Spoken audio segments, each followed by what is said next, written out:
Okay, so now we're going to answer this solid geometry, solid mensuration problem involving spheres and cubes. So the volume of a sphere inscribed in a cube, say inscribed, so nakapaloob. So the volume of sphere inscribed, yung sphere nasa loob ng cube of side 12 cm. So let's name it. You have the side of a cube as 12 centimeters. Nipis naman. 12 centimeters. Na tayo.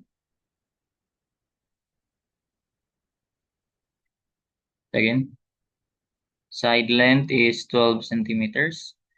So volume of a sphere inscribed in a cube of 12 centimeters is, so we're asked to solve for the diameter, the volume sphere. Then to get that, kunin natin diameter. So since sphere is inscribed in a cube, so ibig sabihin, yung diameter ng sphere is basically the side of the cube.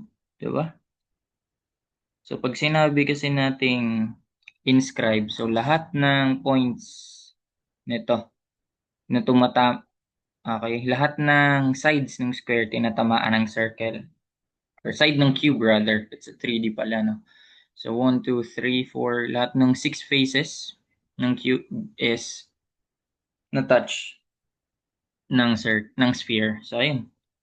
So then, we're going to have the volume na. So that's 4/3 pi r cube. And then yun. Direct sub. So 4/3, we're given the diameter. So sige, lagay ko na lang as diameter as radius as diameter over 2. 4/3, I forgot the pi pala. So pi r cube, 4/3 pi r cube. So the value will be, diameter is 12. And that's, uy, typo ba to? Volume of a sphere inscribed in a cube of side 12 centimeter. Okay, wala pala dyan yung sagot. So, ayun, 4/3 pi. Ay, no. Tama nga. That's 288 pi. Yeah. So, wala dyan yung sagot. Let's see. None of the above. Kuha ko lang tong problem na to eh. So, wala dun yung sagot. It's 904. This one's erroneous. Pero paano mapalabas yan? 904.78 cubic centimeters. So, that's the answer. For this one naman, bakit lumabas to, no? Isn't it 112? Hindi. Sobra na. Ayun. Cube of side. Yeah, tama naman tayo. Sige, next problem. A sphere is circumscribed naman about a cube. So, si cube naman yung nasa ilalim. So, that's how this differ. So, inscribe sa circumscribe. So, for circumscribe, yung unang nabanggit is yun yung bumabalot. So, sphere ang unang nabanggit. So, circumscribing yung sphere sa cube. Ang cube natin, we have the side of 8 centimeters. So, find the sphere's radius. So, pag ganun, okay. So, para makuha yung radius, syempre, una muna natin makukuha yung diameter. Yan, so distance from isang point ng sphere, dumadaan sa center, to another point. So, paano natin mapapalabas yan? So, this is just Pythagorean theorem, extended lang. So, di ba, this one, kita ba? Ayan. And this forms a right triangle. Tama? Yan. So, ang diagonal nila, yan, ang diagonal nila is, makuha natin by using Pythagorean theorem. Yung diagonal na yun, is square natin, then add natin yung square nitong height naman na to. So, that is the diameter. So, ganun lang. So, to solve for the diameter, that is just the square root If this is 8, all sides are 8. 8 cm, 8 cm, then square root ng 8 squared plus 8 squared. That's for this one. Tama? That's for this. This one is square root ng 8 squared plus 8 squared. O, i-add natin sa square naman nito. Tama?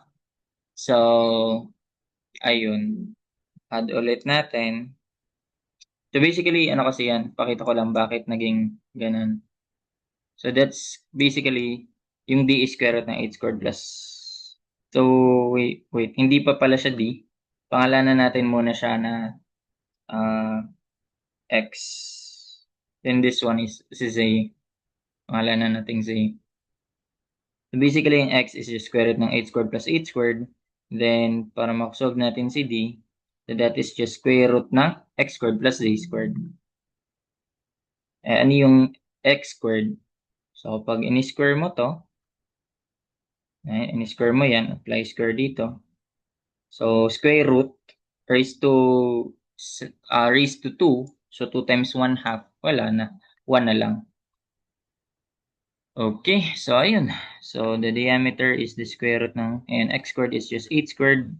That's 8 squared plus 8 squared. So, basically, pag ganon, given the diagonal of a cube, diagonal ng cube, that is just yung square root lang yan, as square root ng tatlong square nung side. So, let's name the side as S. So, para ma-simplify, so square root of 3 times the side lang yan. So, ayun. So, para makuha yung radius, divide na lang natin by 2. S square root of 3 over 2. So, ayun. You get that. The side length of 8 square root of 3 over 2. Gola, 6.93. Ito lang yung napalabas. This one sa typo. Graphical error yung choices, erroneous. So, kung ikaw, ano sasagot mo dyan? 3,000 na ba? Wala, typo eh. So, what if ano pala?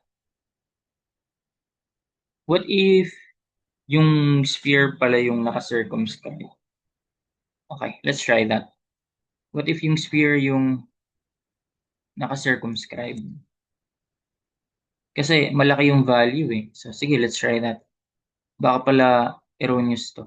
Oh my God, nawala yung calculus. For a while. Magkano, masya mo na ako. Mahirap ibalik yun eh. Okay, so again, what if try natin na same lang kanina. So given a side length, so ganito natin. Tulad natin dyan. So, para makuha yung radius, that is just, para direct sub natin, 4/3, 4/3 pi times the radius. Ang radius makukuha by square root of 3 times the side length. Kalahatiin yun. Then cube 4/3 pi r cube. Okay? So what if, again, eto kunin muna natin yung volume kapag ito yung gamit. So 1392. What if yung 12? Ba pala kasi, mali yung tanong. 47. Ayun. So most nearly, if yun yung tanong pala. So sa di tayo. So volume of a sphere circumscribing a cube. Circumscribed about. Ganyan yung tanong dapat. Circumscribed about. Okay, not inscribed. Pero ganun lang din naman yan sa sagutan. The volume of a sphere circumscribed about a cube of 12 cm. Alright, that's it. Hope you learned something. Thank you.